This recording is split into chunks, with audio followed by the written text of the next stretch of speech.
Write a letter to your friend, তোমার বন্ধুকে একটা চিঠি লেখো। ইন অ্যাবাউট 70 ওয়ার্ডস, 70 শব্দে তোমার বন্ধুকে একটা চিঠি লেখো। টেলিং হিম অর হার, সে বন্ধু হতে পারে বা বান্ধবী হতে পারে, তাকে বলো অ্যাবাউট এ শর্ট ট্যুর, একটা ছোট্ট ভ্রমণ সম্পর্কে। You have recently gone on, যে ভ্রমণে তুমি সম্প্রতি গিয়েছো। Mention the places you had visited, তুমি যে সমস্ত জায়গায় ঘুরেছো সেই সমস্ত জায়গায় উল্লেখ করতে হবে। হাউ ইউ ট্রাভেলড, তুমি কীভাবে গিয়েছিলে। পিউপিল হু অ্যাকম্প্যানিড ইউ, কোন কোন ব্যক্তি তোমার সাথে গিয়েছিল। ইয়োর সাইট সিইং, তুমি কী কী দৃশ্য দেখেছিলে। And your enjoyment of the tour, এবং এই ট্যুরটা করে তুমি কতটা আনন্দ উপভোগ করছো সে ব্যাপারে তোমাকে কিন্তু অবশ্যই বলতে হবে। কত শব্দের মধ্যে? 70 শব্দের মধ্যে বলতে হবে। তো এখানে হয়তো 70 শব্দ যেহেতু দেওয়া আছে, তার মানে এখানে নাম্বারটা কমবে, হয়তো 8 নাম্বার বলতে পারে। যদি 10 নম্বর বলতো তাহলে কিন্তু এখানে 70 শব্দ বলা থাকতো না।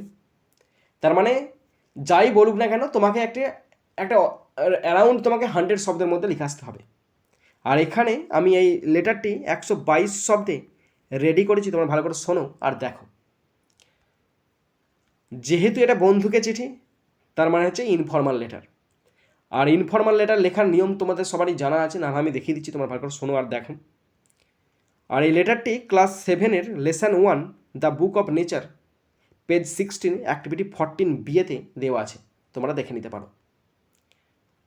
তো ইনফর্মাল লেটার লিখতে হলে প্রথমে যে লিখছে, মানে ধরো এখানে আমি লিখছি, আমার ঠিকানা প্রথম বসবে খাতার ডান দিকেতে। এটা হচ্ছে সাদা খাতা, এর ডান দিকেতে আমার ঠিকানা কুমুরসা, হুগলি। ডেট, যেদিনকে তুমি লিখবে সেদিনের ডেট দেবে। আজকে আমি লিখছি, আজকে জানুয়ারি 25 তারিখ 2026 সাল। বাঁ দিকে চলে আসবে, তারপরে বন্ধুকে উল্লেখ করবে মাই ডিয়ার রাম, কমা, তারপর কমার নিচ থেকে তোমার বক্তব্য শুরু করছি ফার্স্ট সেন্টেন্স নাম্বার 1। আশা করি তুই ভালো আছিস। আই হোপ, আমি আশা করি। ইউ আর ওয়েল, তুই খুব ভালো আছিস। আমি তোকে সম্প্রতি আমার একটা ছোট্ট ভ্রমণের কথা বলতে চাই।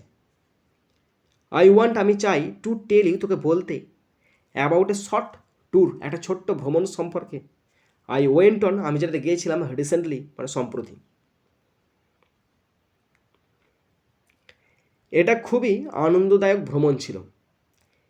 ইট ওয়াজ, এটা ছিল, আ ভেরি, একটি খুবই, প্লেজেন্ট ট্রিপ, একটি খুবই আনন্দদায়ক ভ্রমণ। এরপরে প্যারা চেঞ্জ করছি, প্যারাগুলো মেনটেন করবে, প্যারাগুলো লিখে দিলাম।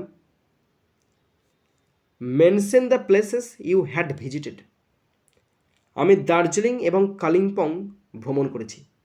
আই ভিজিটেড, আমি ভ্রমণ করেছিলাম। দার্জিলিং অ্যান্ড কালিম্পং, এবং কালিম্পং ভ্রমণ করেছিলাম।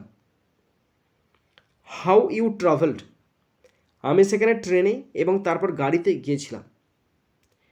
আই ওয়েন্ট, আমি গিয়েছিলাম দেয়ার, সেখানে, বাই ট্রেন, ট্রেনের মাধ্যমে, অ্যান্ড দেন, এবং তারপরে বাই কার, তারপরে গাড়ি করে। পিউপিল হু অ্যাকম্প্যানিড ইউ, আমার বাবা মা এবং আমার পিস্তুত ভাই আমার সাথে ছিল। মাই প্যারেন্টস, আমার পিতামাতা, অ্যান্ড মাই কাজিন, এবং আমার পিস্তুত ভাই, অ্যাকম্প্যানিড মি, আমার সাথে গিয়েছিল। আমরা পাহাড়ের কাছে একটি ছোট্ট হোটেলে ছিলাম।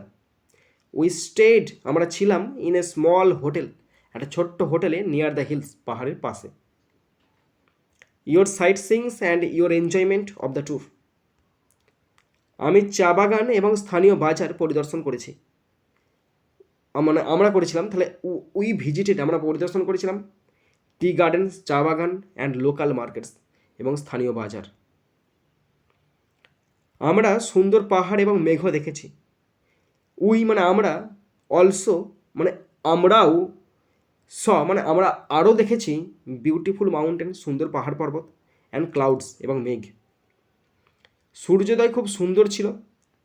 The sunrise was very lovely, সূর্যোদয় ছিল খুবই সুন্দর। আমরা অনেক ছবি তুলেছিলাম। উই টুক, আমরা নিয়েছিলাম মেনি ফটোজ, আমরা অনেক ছবি তুলেছিলাম। আমরা স্থানীয় খাবার খেয়েছি এবং অনেক উপভোগ করেছি। উই এট, আমরা খেয়েছিলাম লোকাল ফুড, স্থানীয় খাবার, অ্যান্ড এনজয়েড, এবং উপভোগ করেছিলাম ইট, মানে খাবারটাকে, এ লট মানে প্রচুর। আবহাওয়া ঠান্ডা এবং সতেজ ছিল। দ্য ওয়েদার ওয়াজ কুল, আবহাওয়া ছিল খুবই ঠান্ডা, অ্যান্ড ফ্রেশ, এবং সতেজ। আমি খুব খুশি এবং স্বাচ্ছন্দ্য বোধ করছিলাম। আই ফেল্ট, আমি অনুভব করছিলাম, ভেরি হ্যাপি, খুবই খুশি, অ্যান্ড রিল্যাক্সড, এবং স্বাচ্ছন্দ্য অনুভব করছিলাম। এই ভ্রমণটি আমার মনকে সতেজ করে তুলেছিল। দিস ট্যুর, এই ভ্রমণটি রিফ্রেশড, সতেজ করেছিল মাই মাইন্ড, আমার মনকে। আমি চাই তুই আমাদের সাথে থাকলে ভালো হতো। আই উইশ, আমার ইচ্ছা, ইউ আর উইথ আস, যদি তুই আমার সঙ্গে যেতিস তাহলে খুব ভালো হতো। প্যারা চেঞ্জ করছি, প্যারা বলে লিখে দিলাম, প্যারাগুলো মেনটেন করবে। এখন আর নয়, নো মোর নাও, আজকে আর বেশি কিছু কথা বলছি না। তোর মা বাবার প্রতি বলছি, বাবা মায়ের প্রতি শ্রদ্ধা এবং তোর প্রতি ভালোবাসা। With best regards to your parents and love to you. Okay, এরপরে চলে আসবে ডান দিকেতে লিখবে ইয়োর সেভার, কমা দেবে, কমার ঠিক নিচেতে লিখবে তোমার নামটা লিখবে, শুধুমাত্র আমার নাম লিখেছি। বাঁ দিকেতে আসবে একটা 4 চৌকো বক্স করবে, আমি দেখাচ্ছি তোমার কেমন করে বক্সটা, এরকম বক্স করবে। বক্সটার ঠিক আবার ডান দিকেতে এরকম একটা 4 চৌকো বক্স করবে, সে বক্সটার মধ্যে তোমাদেরকে লিখতে হবে স্ট্যাম্প, STAMP, স্ট্যাম্প। বন্ধুর নাম, বন্ধুর বাবার নাম, ঠিকানা দিয়ে দিবে, চিঠি বন্ধুর ঘর থেকে পৌঁছাবে। তো বন্ধুরা, তোমরা যারা শেষ পর্যন্ত শুনলে বা দেখলে তোমাদেরকে অসংখ্য ধন্যবাদ জানাই। যদি কিছু খারাপ বলে থাকি, যদি কোনো শব্দ বলে থাকি বা কোনো কিছু যদি ভুল হয়ে থাকে, অবশ্যই কিন্তু ক্ষমা করে দেবে। তো এখানেই শেষ করছি ভিডিওটি। সুন্দর থাকবে, সুস্থ থাকবে, take care, thank you, Jai Hind, Vande Mataram.